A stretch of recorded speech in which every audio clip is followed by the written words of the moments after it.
А накануне вечером лодочной гонки в Усть-Цильме собрали 34 экипажа.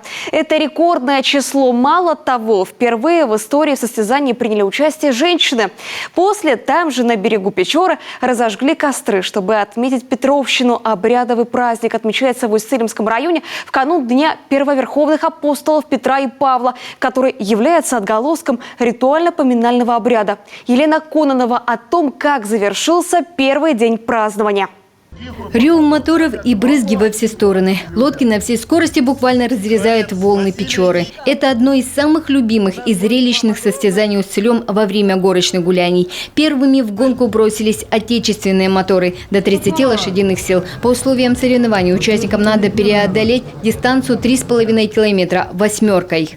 И очень неудачно, не знаю, расположена или корма, или что, вот на казанке, которая идет, она носом роет. В номинацию «Импортные моторы» 15-20 лошадиных сил заявилось рекордное количество экипажей – 17. Поэтому судьи решают разделить участников на 2 заезда. Евгений Чупро приходит вторым. Победа достается сопернику, хотя до сих пор он неизменно занимал первые места. В лодочных гонках Евгений участвует уже 10 лет. К этим гонкам меня приучил отец. То есть с детства брал с собой лодку на рыбалку, на охоту. То есть он в свое время тоже занимался этими гонками и приучил меня и также моих братьев.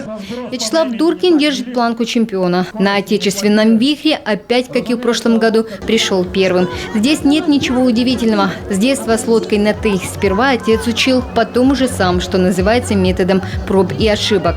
Летом, раньше, когда еще в школе учился, то почти, каждый день на воде. Пока с родителями, потом уже сам в старших классах.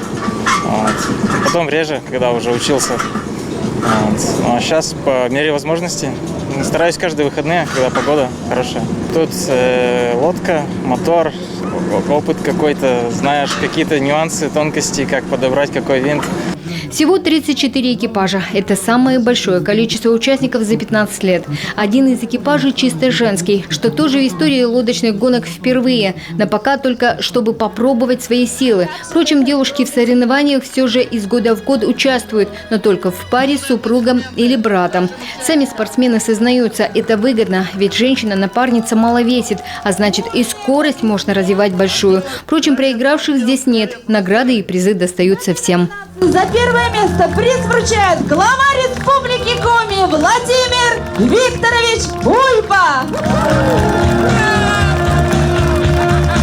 Пожалуйста, фото на память для истории развития усть-цилимского спорта. После гонок гости Усть-Цилема не спешат расходиться. На берегу Печоры зажигаются костры. Начинается главное таинство обрядового праздника Петровщина. Отмечают его только здесь, на Усть-Цилемской земле. Петровщина – это, знаете, такой очень старинный праздник. Усть-Цилем отмечает его уже много-много лет.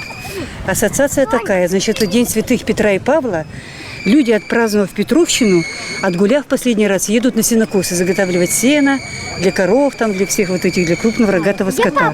А еще это дань роду. Здесь собираются люди с семьями. Сюда приезжают родственники со всей страны. Варят уху и кашу. При этом у каждого свой рецепт. Обычно ставлю воду, вода закипает, ложу туда мясо с банку тушенки. Она закипает, ложу пшено. Традицию староверов поддерживают и гости. Сотрудники Центра ремесел Зарань из Сыктывдинского района тоже располагаются у костра. Вообще мы в первый раз собрались в экспедицию. У нас есть информационно-туристский центр. И собрав весь коллектив, практически весь коллектив, нас 13 человек приехало, мы побывали на 2 праздниках. В Скидской на фестивале «Традиция» участвовали в конкурсе. А сюда приехали, потому что весь коллектив хотел очень. Участники готовы? Готовы? Внимание! Начали!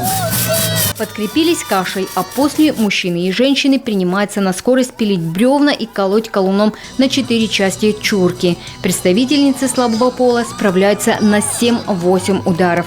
Праздник продолжается до самого утра с плясками и песнями.